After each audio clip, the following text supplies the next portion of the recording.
can hear you. Okay. Okay, there we go. We can How's this? hear you a little bit. Yeah, we can hear you a little bit better. Katie's saying we're Okay. laughing because we can hear you sometimes, we just can't see you at all. Okay. I'm like, oh damn. I'm just running around. Running around my apartment complex looking like a fool. Just can't see you at all. You're just like lots of little pixels, but we'll absolutely go with it. It's fine. It's fine. Yep. We'll work with what we got. We'll work Let's see with here. it. Okay. Let's see what we get here. Okay, I think we're good. Okay. Okay, let's officially start this live. Hello, everyone. Thank you so much for joining. And the lovely Sean is representing the Radio Plays, which is a wonderful new Instagram that we'll tell you all about. So, Sean, if you want to introduce yourself, first of all, and then tell us a little bit about the Radio Plays. Yes, of course. So my name is Sean Dale.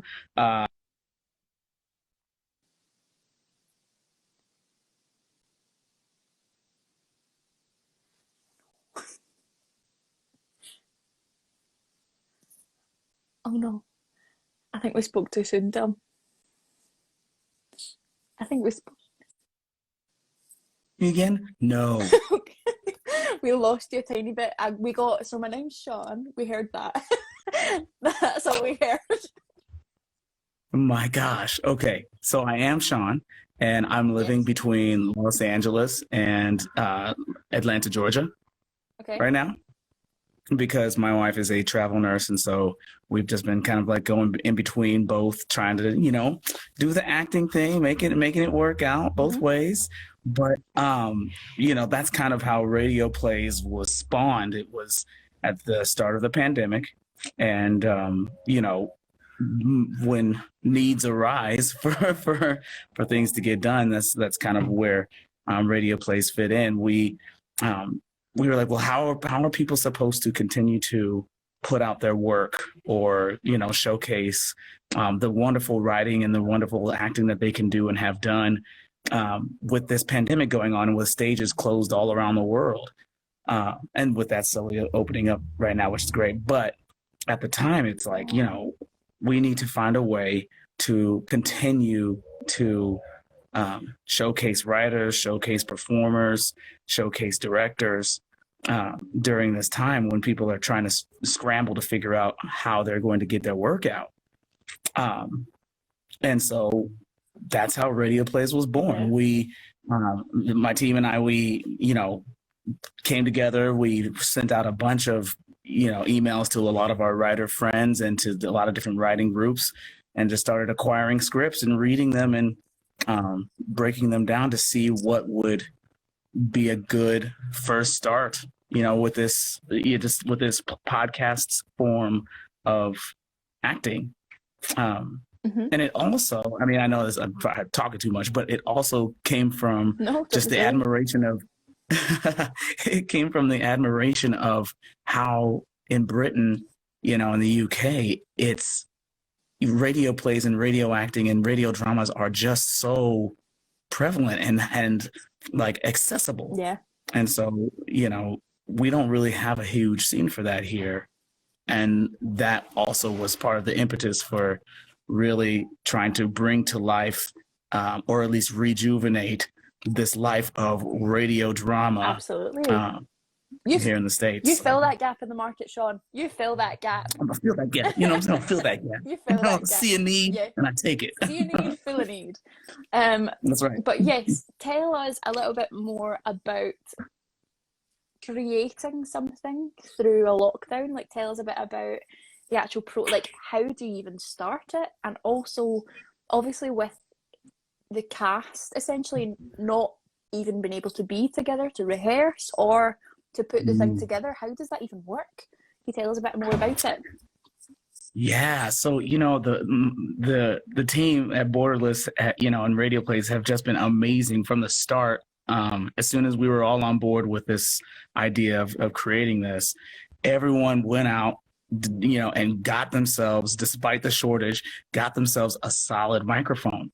from wherever they were, and we don't have a huge team. We have, a team of 6, and some of us had microphones slightly before the pandemic hit, but some of us had to get it during. And so it's been a really fun experience trying to figure out the trial and error of it all. Obviously being in different locations all around the world. Literally, we have, Shay, who's in the UK, and then, half of us are living in different states. Most of us are living in different states and different time zones.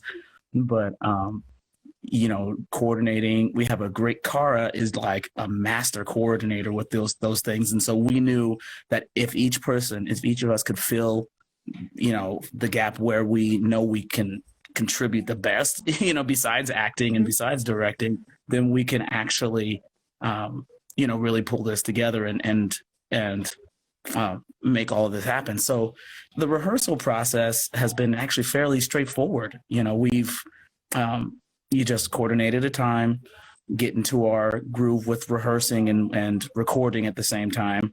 And then between myself and David Soika, another acting member on the team, we just edit, and then put it out there.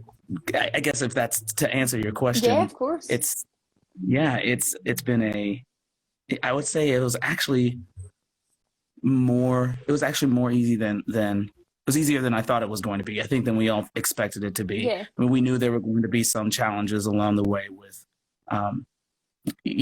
just coordinating schedule, coordinating time zones. But once we got a good handle on that, it was like, you were just rehearsing like any other day in rehearsal, minus the movement in the stage, Absolutely. You've probably found that if people didn't have a microphone before, you've probably done them a solid by asking them to get one, because most of the work that actors have been doing through the pandemic is voiceover work. So they've really upped their game by getting a really good microphone, because then if they've got that really good microphone, when their agent calls or when a post says must have recording equipment, they're like, yep, I can do it.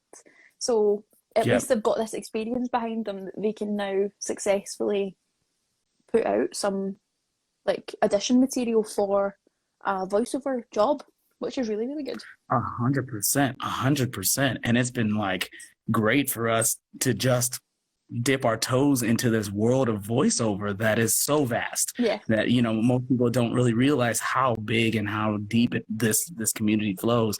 And so it has been a lot of fun. Just training and really sharpening the tools in that aspect. I mean, at East 15 we learned, we did a module on voiceover work and stuff, and touched on a couple scenes here and there and whatever, but this has really allowed us to put into practice everything that we've learned through that module, Absolutely. and beyond. So I forgot to say right at the start, if anyone's got any questions, pop them in you should see a little question mark down the bottom and I'll bring them up throughout. But so let's talk about was there kind of an audition process that you went through to get your cast, or did you pick people that you'd known or heard of? How did it become so state and countrywide? Yeah, for this first season, we decided to keep it in-house, so to speak, because we tried to find scripts that were, couple, maybe 2-handers, 3-hander, maybe just scripts that allowed for smaller, 6 to 7 person casts. And if there were anything more, then what we would do is recruit, just 1 or 2 actors from the UK or from the States to, fill in for those sub roles, like the smaller roles, and sometimes even the bigger roles. But we've had some amazing. I'll finish that statement and say that's what we do. We're going to begin an audition process. As we grow and the need grows for bigger scripts with more people, we're definitely going to have auditions. And what we found, in this process is that you can't just have any sort of mic. There really does have to be some quality control with the different level of microphones that you use, and really trying to streamline a microphone and a audio quality that even from wherever you are within your country or state, it still all sounds like you're in the same room. Yeah. So to speak, essentially. 100%. But yeah, but we're trying to keep it in-house right now. Just because we're still figuring it out. So if we're figuring it out amongst us in the small group, then once we get a good handle on it, then we can branch out and start to ask other people like, hey, try this thing out with us. Let's get, act with us, whatever, direct with us. And we'll help you along this process and show you some of the tricks that we've learned for sure in growing this. In terms of, I want to touch on radio plays. So in terms of the work that you pick up, are you picking up things that are already written and like have some sort of acclaim behind them? Or could I write a radio play and I would send it to you guys and be like, hey, I have this script and I would love for it to become a radio play. Would you guys take a look at it? Is that something that people that maybe watching or might watch later on could get interested and involved in? That's actually exactly what we are looking for. Oh, awesome. New work. Okay. New work is the name of our game. We want, obviously, like people who have written things that have, been produced on a smaller scale or something like that is amazing. But we're really trying to harness the staged reading aspect of, the theater where, you have these new works that people don't get to see, that people have just written, and they're like, hey, I want to hear how this may sound and see how an audience is receptive to it, which is why I can't stress enough like feedback on any of our plays or websites or anything like that is so helpful. Whether you listen to it, no matter where you listen to it, if there's a way for you to provide some sort of feedback, we love that, because we're able to then, the writers are able to grow, the actors are able to grow, we're able to grow with the quality of our production, so to speak. But yeah, no, like going back to what you said, that's exactly what we're looking for. If you wrote a script and you're like, you know what, I like this, I think it's ready to be put up, but I really need it, I want to hear how it sounds, and need some actors to like put it together, and then you would send it over to us. We would read it and see if it's something that would fit within our season, or if something like that. Awesome. Also, Tom has a quote. Where can you give feedback? I was just about to ask that. Yeah. So I know that iTunes will allow for rates and reviews. So this was another one of my questions. Maybe this ties in with Tom's question a little bit. Where can everyone listen to them? Is it a wide variety of places, or is it just on iTunes? No, it's a variety of places. Awesome. Indeed. Okay. Yeah. So on our website, www.borderlesstheatercompany.com, you'll see all of the links there. And I'll type that in the comments section too, but you'll see all the links to all the places that we are streaming live. So first we're on Buzzsprout, which is kind of like the main hub where we get to upload all of our material. But then there's iTunes, Spotify, TuneIn Radio, iHeartRadio. We're all over. And so right now, whoever's listening, if you have a plug at the BBC or NPR, we would love to have them listen to what we have going on and kind of, see what kind of concepts that we can provide, because just to be able to do that. I have a plug for Channel 5. I'll speak to you afterwards. Girl, yeah, we will talk. We will talk. Yeah.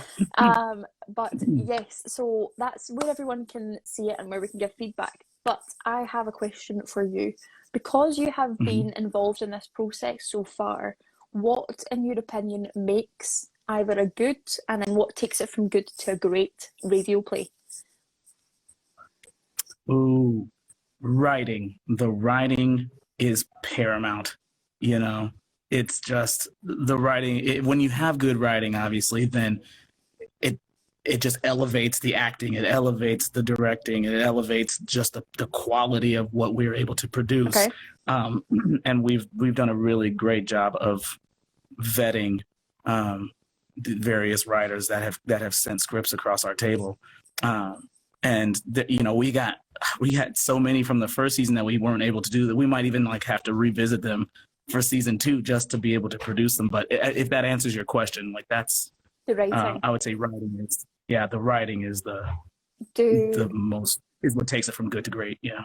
Do you or does the cast have a specific genre of writing that they really seem to stick their teeth into, or is there something that the cast are all unanimously really great at? Or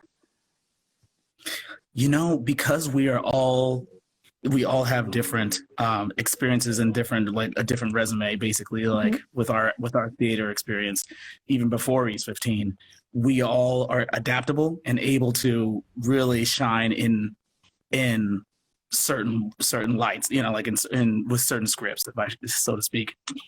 I'm getting tongue tied. I don't know why, but I'd say that because of the diversity of our experience as a collective, allows us to really adapt to different scripts that are given to us. And so,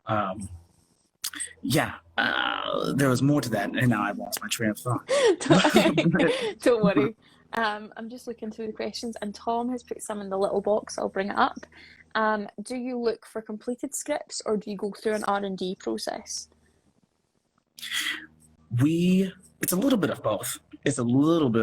We do look for completed scripts, but if we see that the script, needs a little bit of R&D, then we leave that up to the writer. We say, hey, if you are submitting a script, would you be open, if necessary, to a little bit of R&D?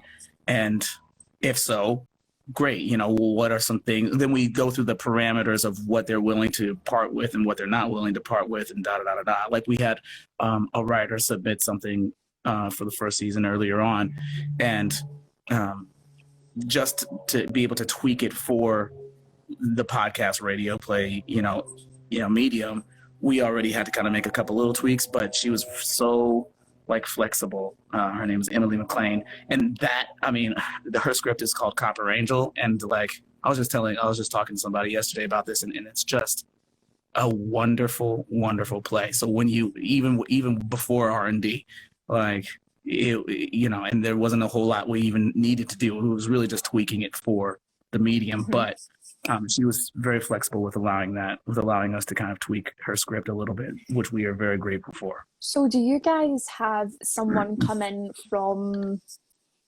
a directorial perspective? Do you have someone come in when you guys are all round the table, so to speak, to give kind of points or feedback that way, or is it something that you do yourself? We do, actually. So the company has a resident director, which is Clay Brackney Wonderlear, who also went to East 15. Awesome. And so, basically he has directed all of the shows minus, I think, 2 from last season, just to keep some consistency with A, keeping it in-house, and B, having somebody there as a director to really move things along and help us as actors, because it's hard to direct and act yourself. I'm not even gonna lie. Two of the plays that we did in the first season, I directed, and they're not up yet. But I will say that was I definitely had to call on my other colleagues to direct me when it came to the scenes that I was in, But we do have a director who does facilitate all of that aspect. Awesome. So we run it like a straight up theater, but it's just for the Absolutely. What else have you said, Tom? Can I ask you a question? Of course. Can we go back to that question that I lost my train of thought on? Because there was something I wanted to say about that, but I don't know if you remember the question you asked me. I think it was like. What was it about? What was it? And then I'll give you the actual question again. Yeah, it was about Oh, geez. Um, Oh, man. It was in the, it was in the moment. I think we were talking about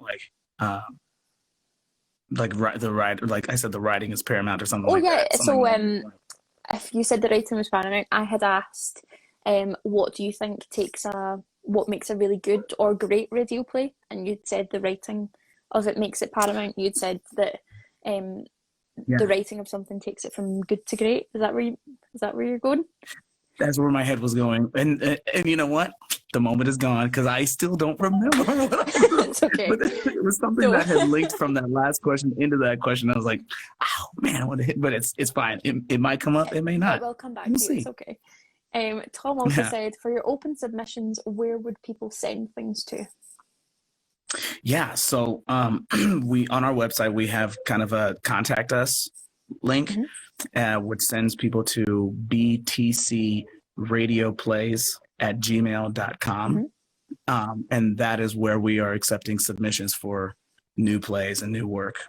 And so we've already got a good chunk of plays that we're going to be reading through coming up. But I mean, the possibilities are endless. So if you have a script and you want to submit it to us, please do.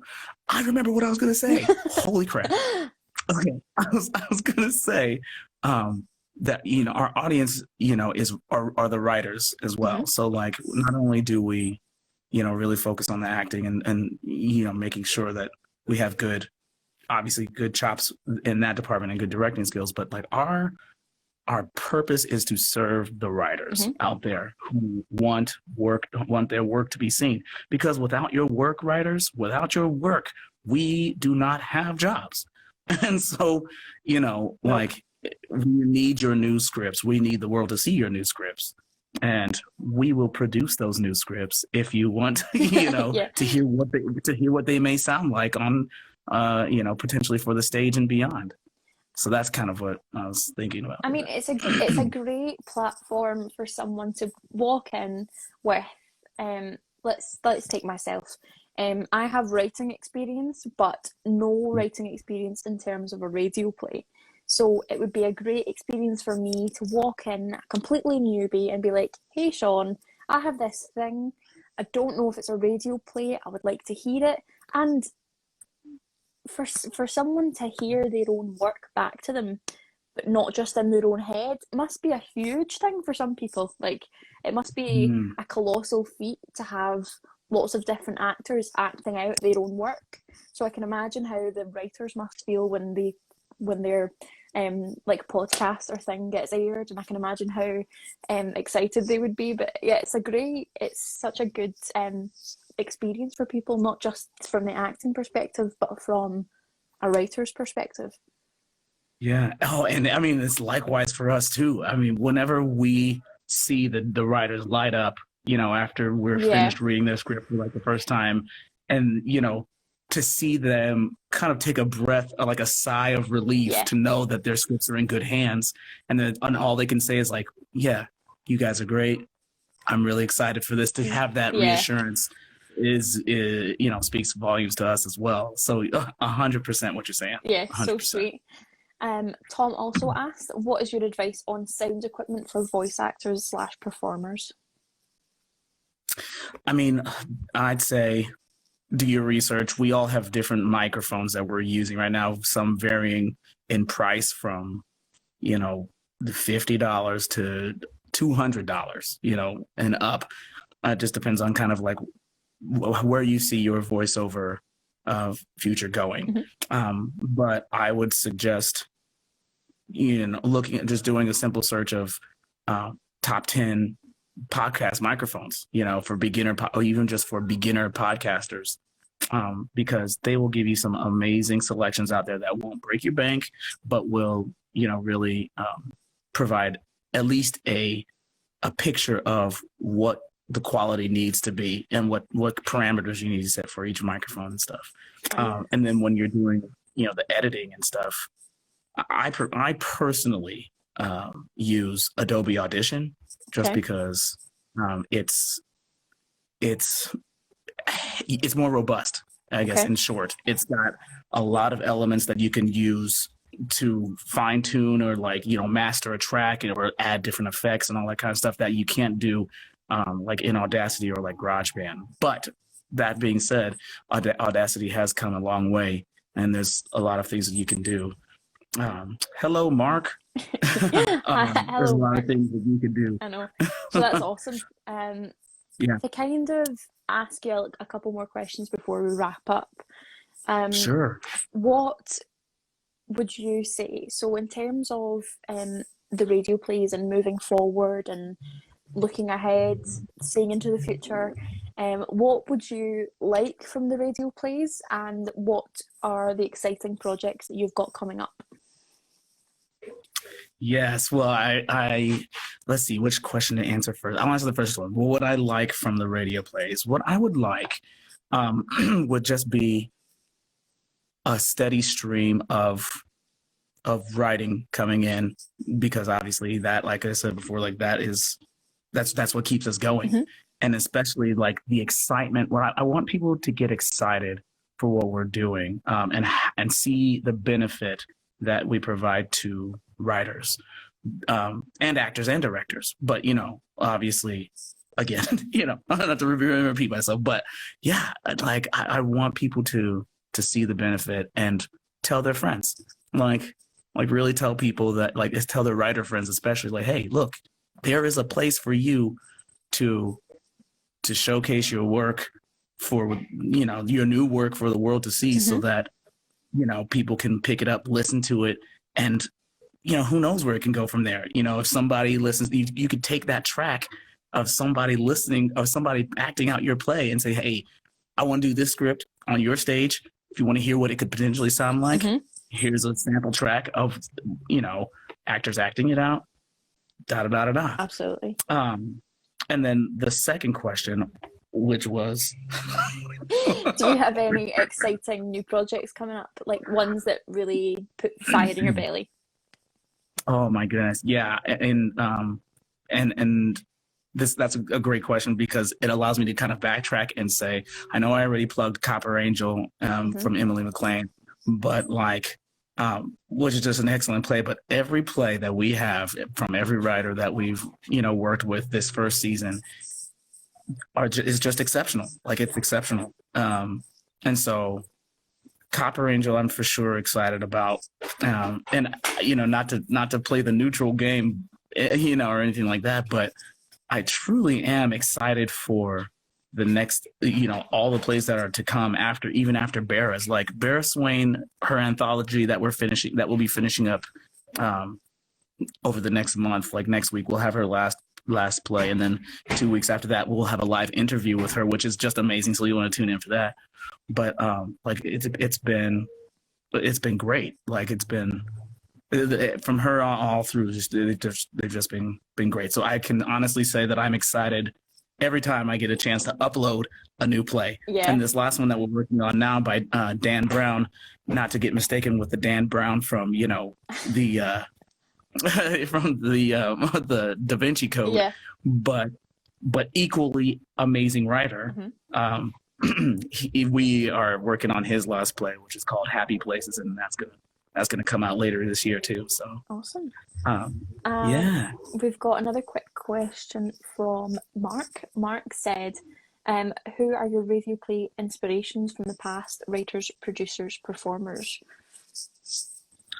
Ooh, Mark. That's a great question. I mean, obviously, I actually listen to a lot of Orson Welles stuff, you know, and I loved the whole concept of the War of the Worlds, and you know, that being so effective that people actually thought the world was coming to an end. Mm-hmm. That the people, you know, were so taken by his radio work that they thought it was a live news broadcast, mm-hmm. and the world was coming to an end. I love that, and seek to elevate my acting skills so high that people think that what's going on is real. But, you know, but I would say that's me personally, mine. Have you seen the musical adaptation? No, I haven't. I have not. What? Yeah, crazy. So if you do anything, go if you personally, Sean, do anything, go check that out. Okay. All of us will go Oh, I check. can't wait. All of us will go check out your profile, but you personally, you go check that out. I will check that out. Yeah. I grew up watching probably every version of War of the Worlds that has come out. You will love it. Because my parents love it, and I end up loving it too. Yeah, for sure. You will love it. And I'm trying to think of, I'm trying to think of the other one, like any other producers or anything like that. I really, so I grew up listening to this program called Adventures in Odyssey. Mm-hmm. Okay. And like, it was basically for kids, like going to church or whatever, who like Sunday school kind of thing. Mm-hmm. But like, they would give real life scenarios to these kids, and they'd have to like figure it out. But it was all radio. It was all like radio based. And so every Sunday, we would tune in, or not Sunday. Every weekend we would tune in and listen to a new radio drama from Adventures in Odyssey. And it just like, I just remember back in the day thinking like, oh my gosh, like this is really happening. As a kid, obviously, like, oh wow, they have really had to go through so much. So I mean, I was starstruck when I went to the facility and I saw how it all came together. It's just the coolest thing. Now we don't have, the facility to like tap your shoes on a table or something to do the live sound effects. But I mean, to get to that level, look, if radio plays can get to that level after this pandemic, I'll take it. I mean, in some senses, I don't know, when you said that there, it kind of, with something like this coming back, it kind of takes you back to, I don't know, like takes you back to the 90s. Like, it takes you back to some sort of time where, well, especially for me, I'm a 97 baby. Like, if we go back to the 90s, the world was good. I had no cares in the world. Like, everything, when it came to like sitting down, you would sit down with your family and you would listen to the radio. You wouldn't necessarily first things first put on the telly or get your games console out or do this, that, and the next thing. So it's kind of like stripping it back to basics, and I really like that. I like the idea of going back to just listening to something. And I mean, you think about how many people listen in their daily commute to different things, and so that's really come back in a big way. And so we're like, let's tap into that, because if people are already listening, we might be able to provide that. I think for sure if you are taking something just for the value only that you can hear it, you can't see it, you might have a completely different perception of the same thing to somebody else. So like, you could be listening to something and you could say, okay, so I see this blonde woman and she's got long, luscious hair and she's got gorgeous blue eyes, and your best friend that's also listening to the same things, like, in my head she's got like red curly hair and she's got brown eyes, like, you know what I mean? It's like different people's perception, but on the same subject, which I love. I love hearing different opinions on things. And actually that's that's another thing that we do. Sorry, this chair is my booty's breaking this chair. But actually that's really funny that you said that, because going back to the type of plays that we do, I'm so excited that we have a diverse amount of plays. Like the diverse, our plays are they talk about different subject matter. They go back in time to different eras. When you asked, that's what it was. Oh my gosh! All right, I don't know how much time you have, but I'm gonna say this because you asked it. So when you asked about what each of us, what's our bread and butter, basically, with the different styles of acting, do we gravitate to one or the other? I would say, and I gave my answer, but I would also tag on that doing radio plays, we don't have a specific genre that we go towards. Okay. And I like that. We want to do any genre, any play, but specifically too, we want to do plays that speak to people as well. We don't want to just do comedies or just do like dramas about whatever. Like, we want them to also have some relevance to them. Like, one play that's coming up is called Trey's Broadcast. Okay. And it's going to be a somewhat of a difficult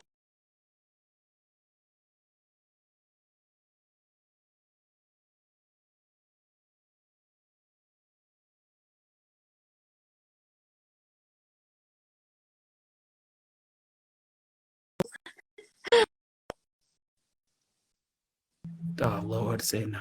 Okay, are you there? Are we there? We're back now. Oh, okay. I was like, I saw the little circle reeling. I was like, oh no.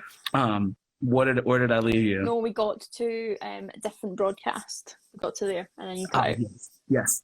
Yes. So Trades broadcast really talks about the recent issues that we've had with minorities and police and all that kind of stuff, on this whole racial reckoning that we're seeing. Okay. But it shows it from a different side. It shows it from both sides. One person's a cop, is a cop, and a civilian having a conversation together. Ooh.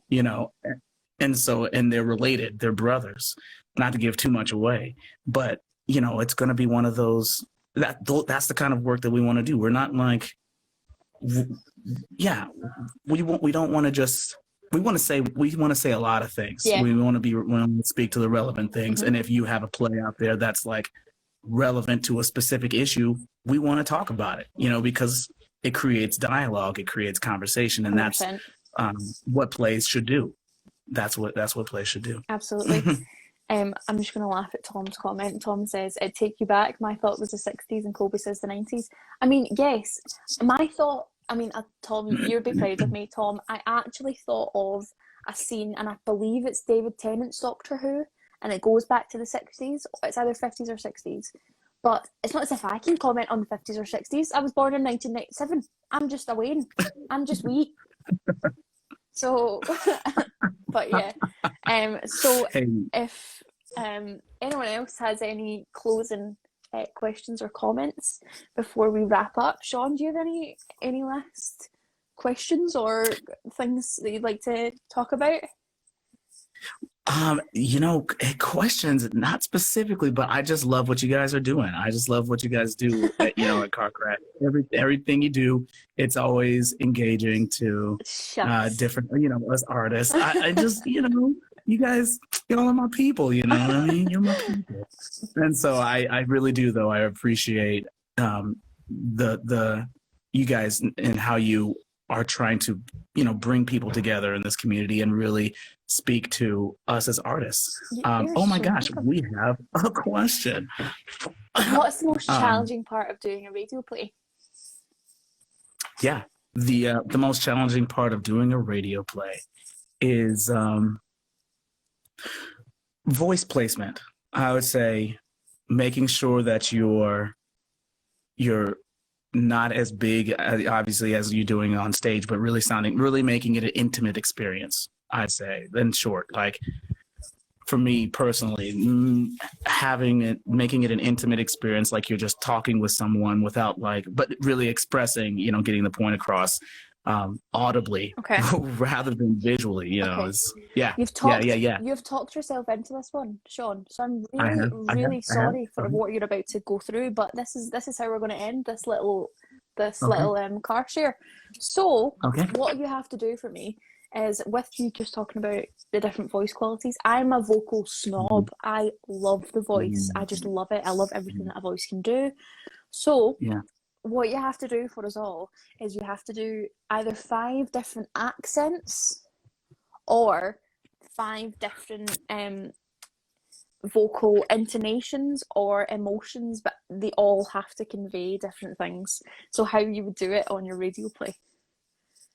Okay. Do you know what I mean? Okay. I do know what you mean. So as if none of the people that were watching, so as if none of us could look at you. You have to convey. How would I do it? How would you convey those emotions? So actually turn it away from your face. I don't even want to see your face. Okay, all right. Can you still hear me? Yes, we can still. So how would you convey those emotions? So do 5. Okay, here we go. I'll do one here. Okay.